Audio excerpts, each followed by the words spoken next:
Welcome back to Muni Mayhem on the Roundtable. I'm AwestruckVox, and we got our first look at Star vs. the Forces of Evil Season 4 at San Diego Comic-Con.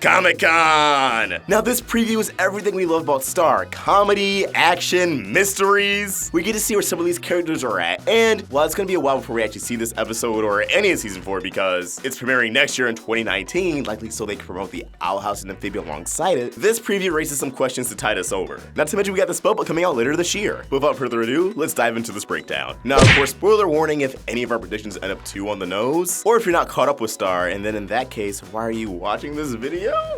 So we start off with a prison tower that seems to be deep in the forest of Muni. And by just looking at it, I don't know if it's for aesthetic purposes, but it looks ancient. Now, accompanied with some intense battle music, Prison Tower is illuminated by some purple blast, which we see originates from none other than Star Butterfly, as she sends a knight flying through the wall. This is so awesome to me. Star has gotten control of wandless magic. That's huge. We already knew she could dip down. We already knew this was something that was possible, but seeing it in action, oh, I think it's cooler than the wand itself and all those spells. And can I just say what a dynamic action scene this is? Not only is Star clearly enjoying wandless magic, and it's just on top of the world, I feel like I'm watching an Olympic athlete take on some street level mugs. I mean, her backflip onto a knight's back, releasing a blast that sends him flying into the other knight. Oh my god. The art and animation are super fluid. It's so full of life and energy. I'm entranced. I'm in love.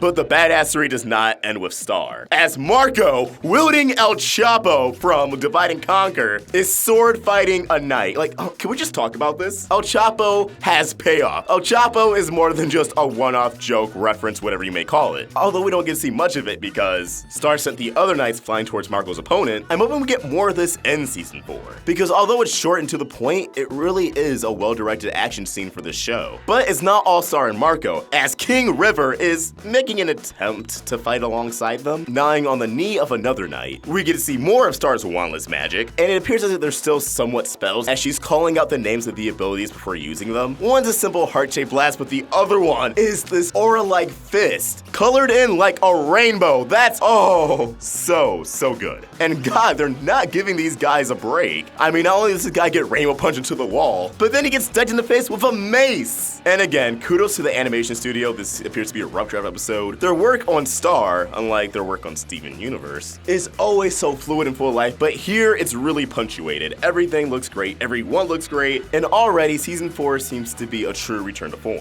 As Star dodges another hit, her star purse falls out the window. And while she manages to catch it, a photo of her and Marco almost falls out. And she scrambles to catch it. You can hear the pain in her voice at the thought of remotely losing it. And this really makes me put into question her relationship with Marco at this point in the season. We can assume this is from the premiere, but what happened with her and Tom? Did they break up before this scene? If you read the room, you can tell her and Marco aren't together yet, but Marco seems determined on this mission. Adam MacArthur's voice acting here is truly great as he just goes, "Come on, Star," when he pulls her up. As our trio pulls up to a door with far too many locks on it, Star unleashes a wandless narwhal blast, and that spell has never looked cooler. Are you kidding me? Although it makes me wonder, canonically we know the spells exist inside of the wand, including the narwhals of a narwhal blast. So do these spells, do these little creatures exist inside of Star too? Are they like flowing through her veins?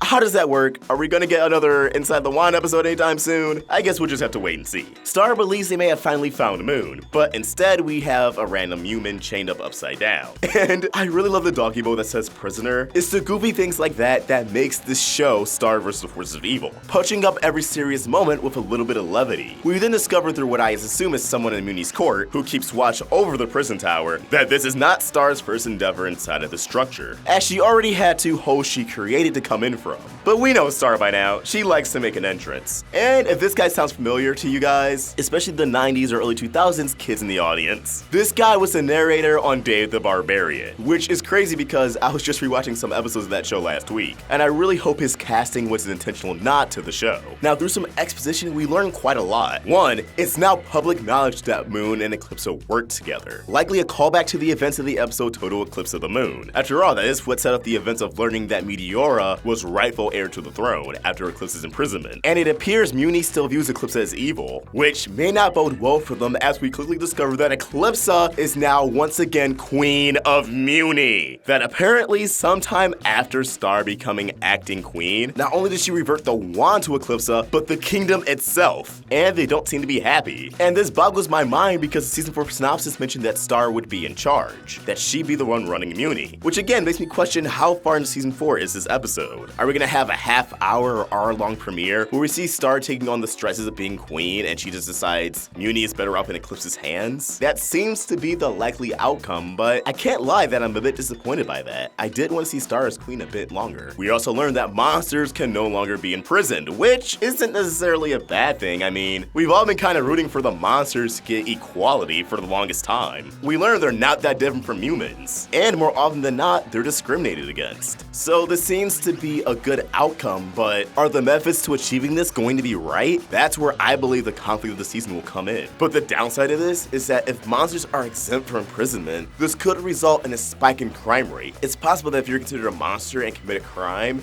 you can just get away with it. The threat of punishment is no longer present. And that's some seriously scary stuff. That although Eclipsa and Star want the same thing, their methods of approach are vastly different. This also makes me wonder about River. He's not king anymore, right? I mean, that title would go to Globgor, but he's still in his king attire. And judging by the comments made, it sounds like Globgor is still frozen. Why hasn't Eclipsa awakened him yet? Is she afraid to? Does she need something? Is she waiting for the right moment? Something's not adding up there. And it appears as if the public has a passive-aggressive take on Star now. Their attitude and demeanor has completely shifted. Now, I do think by this episode's end, we will find Moon, but this could also be the beginning of an entire new arc, so who knows? Maybe it'll be a bit longer, but I think she'll be found sooner than later. Guys, this is so exciting. Why does it have to be 2019? This season is setting up a lot. Eclipsa in charge? The ever-deepening mystery of Globgor? Where's Glostric's allegiance in all of this? Star using wandless magic, aka magic she has to control on her own. The wand just helped to channel and control the magic. Now it's open season, and judging by how trigger-happy Star was here, I think her use of magic may grow to be careless and result in something disastrous. But as always, these are just my thoughts, and I'd love to hear yours for this one. Oh my god, what do you think? Where are your guys' thoughts on this? What are your theories? Let us know in the comments below, or tweet directly to me at AwestruckVox. We're at the Roundtable on Facebook, Twitter, and Instagram, all at Roundtable Vids. If you want to help the Roundtable grow, support us on Patreon. Get access to exclusive perks, have your name featured at the end of the video like all these beautiful, wonderful people. Link in the description. If you enjoyed this video, be sure to like, share, and if you're new here, subscribe. Hit that bell for notifications, stay in the loop with all things Star. Thank you for watching, and I hope you have an awesome day. AwestruckVox out.